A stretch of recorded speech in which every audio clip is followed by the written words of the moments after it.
Hello everyone, and welcome to this presentation that is titled Looking Beyond Yourself. Can Self-Transcendence Unlock Greater Well-Being? All images in this presentation are sourced by myself unless stated otherwise. So a brief overview of what this presentation will cover. Firstly, we'll meet the researcher, then some background and information about the study, the aims and the methodology, the results, implications and recommendations for future research, and finally, a take-home message. So, hello, I'm Carly. I'm completing my MSc in Counselling at Bangor University, and I have over 100 counselling hours. I have an undergrad degree, and my work experience is predominantly in the healthcare sector. I also organise and facilitate caregiver support groups across Ynys Môn. So why is this research important to me? Well, I chose to focus on self-transcendence because of something I've experienced on a personal level. I've always had a strong sense of being connected to something greater than myself. And I especially experience these moments when I'm out on my walks in nature. These experiences for me became the foundations of why I wanted to pursue this topic. Before I dive deeper, I'd like to ask you to pause and reflect on a question. When thinking about the word self-transcendence, what comes up for you? Does it have any significance for you? I'd like you to just take a moment to just think about that.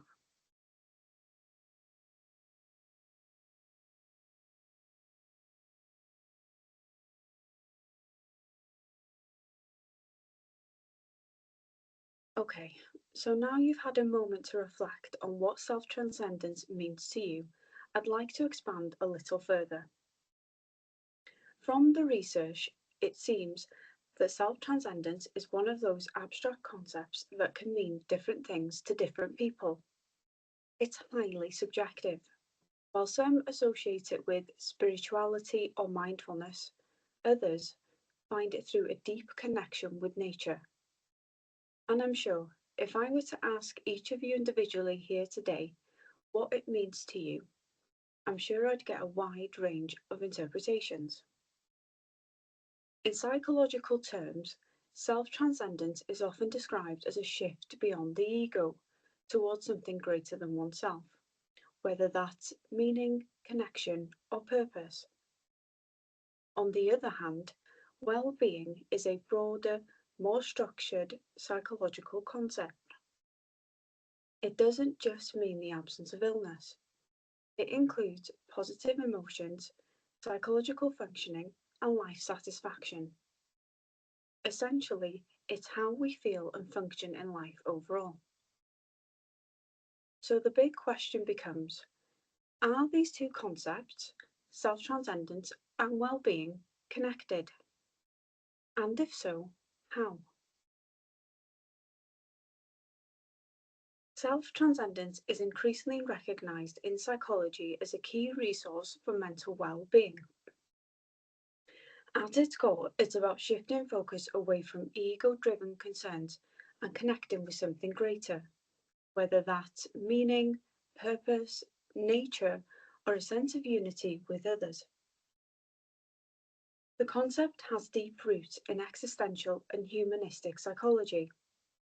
Think of Maslow's idea of moving beyond self-actualization, or Frankl's belief that the drive to find meaning is central to human resilience. Research has linked self-transcendence with traits like compassion, empathy, and mindfulness, all of which support emotional stability and resilience. Burne even found it correlates with positive mental health outcomes. More recently, studies have explored its role in helping people cope with trauma and serious illness, pointing to its potential as a psychological buffer. Yet, despite this growing interest, self-transcendence remains under-examined in many real-world contexts.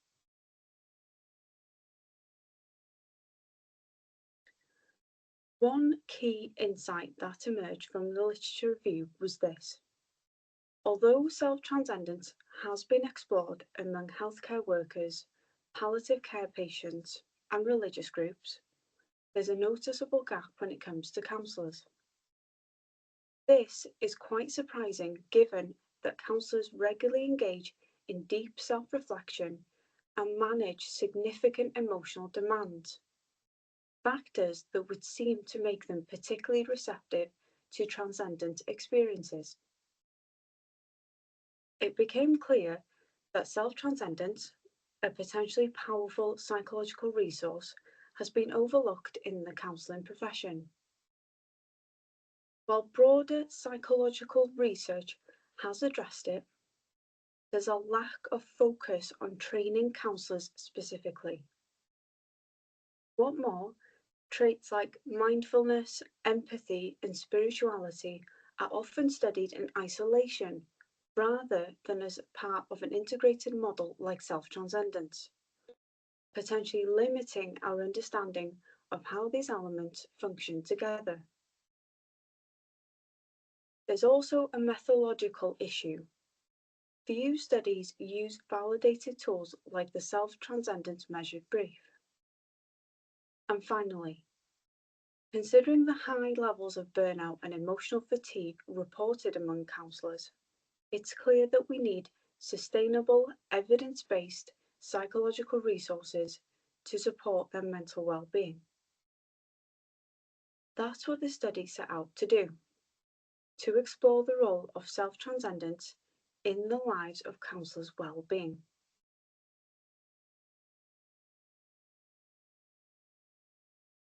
The study had one clear hypothesis, that higher levels of self-transcendence would be positively correlated with higher levels of well-being. This hypothesis was based on the theoretical overlap between the two constructs. If self-transcendence helps individuals find meaning, regulate emotion, and connect with others, then logically it should support their mental well-being. So the methodology. This study involved 52 trainee and qualified counsellors that were based and working in the UK, with the final analysis based on 45 complete responses. Participants were recruited via opportunity sampling, primarily through university outreach, professional networks, and social media. A within-subject correlation design was implemented, which means each participant completed the same set of measures. This approach allowed an exploration of the natural relationships between the variables without any manipulation. 2 validated self-report measures were used. The Self-Transcendence Measure Brief assessed traits like connection, growth, and purpose, and the Warwick-Edinburgh Mental Wellbeing Scale captured overall mental well-being. Both tools have excellent reliability and are widely validated in UK populations. Following on, participants completed the online questionnaire via a link hosted on Psych Toolkit. Recruitment was done through Bangor University's Sona system for course credit, along with outreach to other universities and counselling bodies. Ethical approval was obtained from Bangor University's Research Ethics Committee. Participation was voluntary, with informed consent collected at the start and the right to withdraw at any time. Support contacts were provided in case any discomfort arose. All data was handled in full compliance with GDPR. It was encrypted, anonymised, and securely stored on Bangor University's OneDrive, accessible only to the research team and supervisors. And now on to the exciting bit, the results. So what did the study find? Well, this graph shows a Pearson correlation scatter plot, which shows the relationship between self-transcendence and mental well-being. Each dot represents one participant and the grey line shows the overall trend. This is our regression line, which helps visualize the connection. What we found was a moderate positive correlation between the two variables. This result was highly statistically significant. In other words, the data revealed an overall clear and consistent pattern. As self-transcendence increases, so does mental well-being. An R value of 0.42 reflects a moderate but meaningful relationship, and is especially important in the context of human behaviour, where multiple factors are often playing a role. And because our p-value is less than 0.001, we can say that this was statistically significant.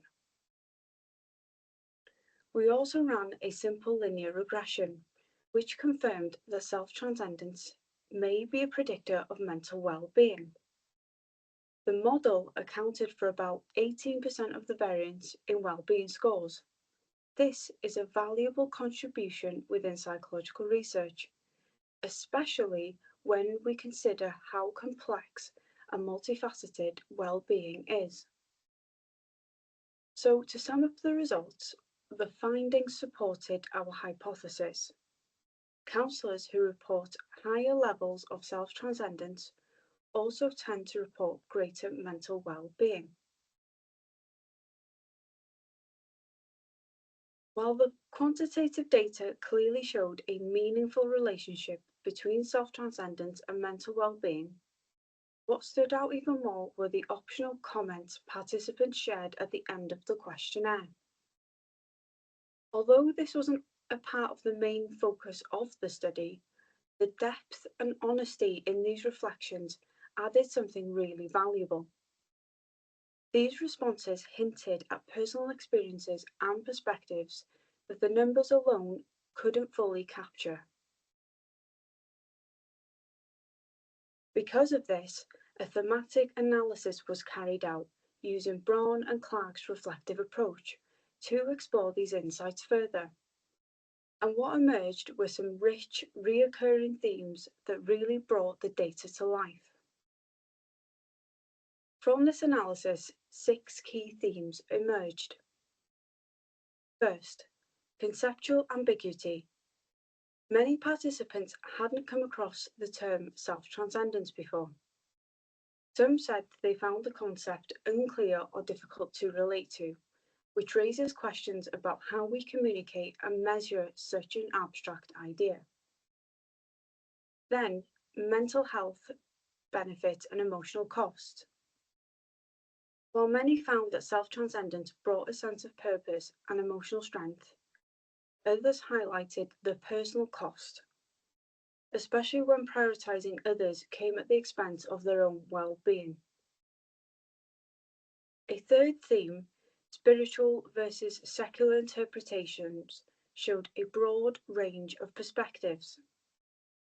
Some understood self-transcendence through a religious lens, seeing it as a connection to faith and service. Others described it in more secular terms, as personal growth or finding meaning through nature or therapy. We also saw value-driven living emerge as a theme. For many, self-transcendence wasn't about the big, dramatic changes. It was about living in line with personal values, finding peace and meaning in everyday moments. Then there was situational variability, the idea that people's ability to connect with self-transcendence and how they responded to the questions often depended on their emotional state or current life circumstances. And finally, existential depth. A few participants offered quite profound insights, linking self-transcendence to overcoming suffering and reflecting on its connection to Maslow's hierarchy of needs. Together, these themes deepen our understanding of how people experience and interpret self-transcendence beyond just the numbers. And here are some of the participants' comments. And as you can see, these quotes highlight the varied and deeply personal experiences people had with self-transcendence.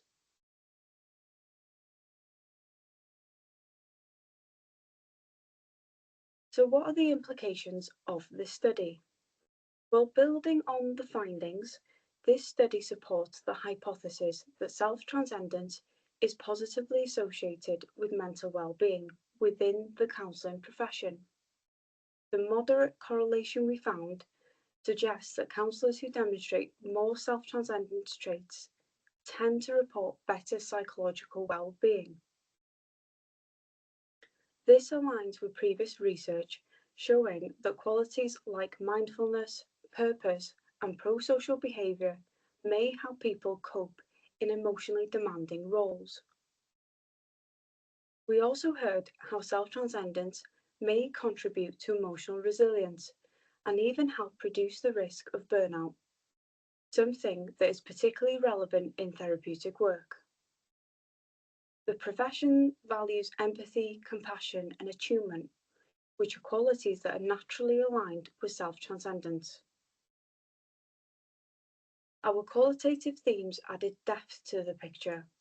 They highlighted how self-transcendence can be experienced in many ways, through spiritual or secular values, everyday actions, and even personal adversity. But they also revealed challenges. Some participants felt unfamiliar with the concept, and others described emotional costs like neglecting their own needs.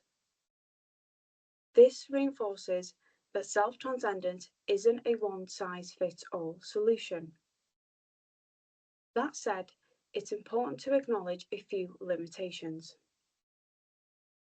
The study was cross-sectional, so we can't say for certain whether self-transcendence causes improved well-being. The data also relied on self-report measures, which are valuable but can be influenced by mood or social desirability. And because the sample was limited to UK-based counsellors, the findings may not fully generalise to other contexts. And finally, data was collected during the winter months, which could have impacted participants' mental state at the time.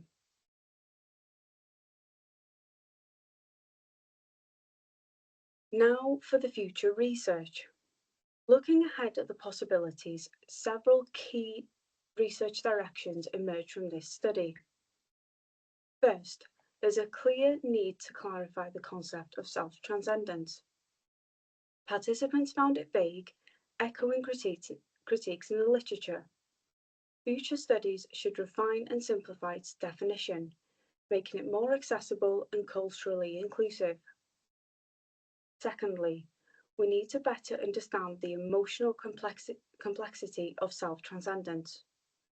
While it can support well-being, it may also involve self-sacrifice or emotional strain. Longitudinal or mixed method studies could help explore when and how it becomes protective or burdensome. Third, belief systems play a key role in how people experience transcendence. Research could examine how spiritual, religious, or secular worldviews shape its psychological impact. Another emerging area is quiet transcendence, small, everyday acts of kindness or meaning making that support growth. This could make transcendence more practically applicable in clinical settings.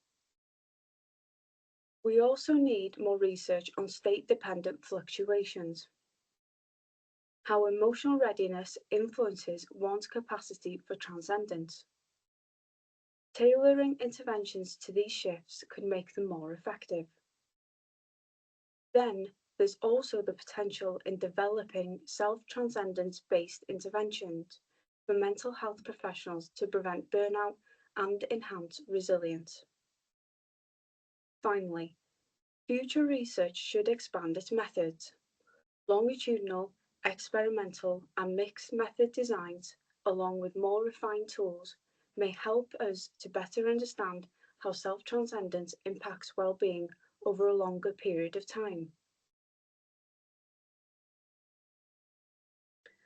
So to conclude, this study found a link between self-transcendence and mental well-being, suggesting it may support emotional resilience and reduce burnout risk in counselling professionals. However, the concept is nuanced, shaped by emotional, cultural, and spiritual factors, and not without complexity. These insights highlight the importance of integrating self-transcendence into training, supervision, and professional development. Doing so may enhance both personal growth and the future sustainability of the profession. Thank you for your attention and time today. I hope you found this information insightful, and I welcome any questions you may have in the comments below or by email.